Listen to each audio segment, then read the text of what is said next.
Speak No Evil by Universal Pictures is scheduled to be released in the United States this week on September 13th. Speak No Evil is an American psychological thriller film written and directed by James Watkins, starring James McAvoy.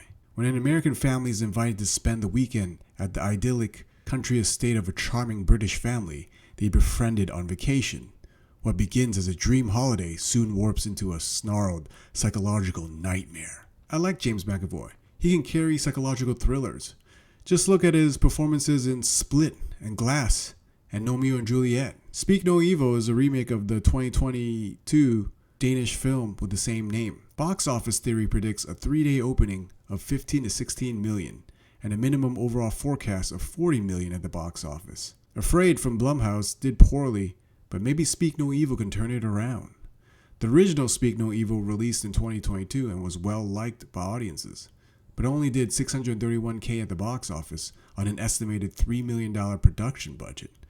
I'm hoping this American remake with James McAvoy will do much better. The audience reviews for the movie's already out. Let's take a look at the audience reactions to Speak No Evil. Audience member Jones Vibes writes, Speak No Evil doesn't quite measure up to the original, but that's not necessarily a bad thing. This new take on an already intense and distinctive story adds its own twist that's likely to please many viewers. It's funny, tense, and anchored by a standout performance by James McAvoy. However, the 2022 film was so remarkably original that this version can't help but feel like a copy and paste with a modern spin to make it more accessible. Score, 3 out of 5 stars. Audience member Harv Talks Movies writes, Speak No Evil is a movie which, despite it being a remake of a Danish movie made 2 years prior, was actually surprisingly thrilling and riveting. However, by no means does it make it a brilliant movie. I really adored the first hour. However, the problems began during the final act. The film takes a very abrupt 180 degrees shift in tone, making things seem a bit rushed, even though there was still a fair amount of good in its ending. It's a very decent thriller, but don't go in expecting a gory bloodbath or anything. Score, 3 out of 5 stars. Audience member Bernardo writes, as a fan of the original, this is a good remake. I was shocked to say the least. I went in worried yet skeptical since it was first announced that Blumhouse was going to remake it. The 2024 iteration of Speak No Evil, while being different from the original, it keeps the familiar story and identity of the original. There's enjoyment to be had with the film.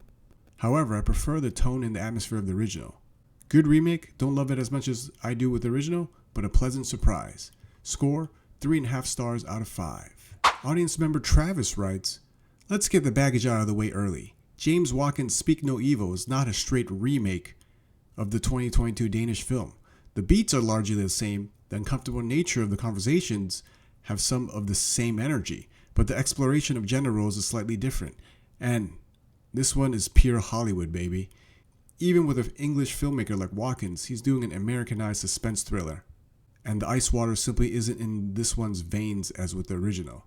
That said, this unsettling newer version more than holds its own and reconfirms that James McAvoy is one of the scariest actors alive when he wants to be. Score, 3.5 stars out of 5. Audience member Tony writes, Speak No Evil is suspenseful, thrilling, and surprisingly funny play on horror thriller movie cliches. James McAvoy's masterful, eerie performance anchors the film, which itself focuses more on entertaining rather than surprising its audience. The theater engagement was great. Score, 3.5 stars out of 5. Audience member John writes, not a big fan of the original. This one significantly improves on it by finally giving the characters a much better sense of self-preservation. James McAvoy slayed in this role, channeling his best Andrew Tate, which I could actually sense subconsciously. I can't tell if it was intentional, but there was a lot more comedy injected into this one. My entire theater was roaring with laughter at every poor decision and ominous moment.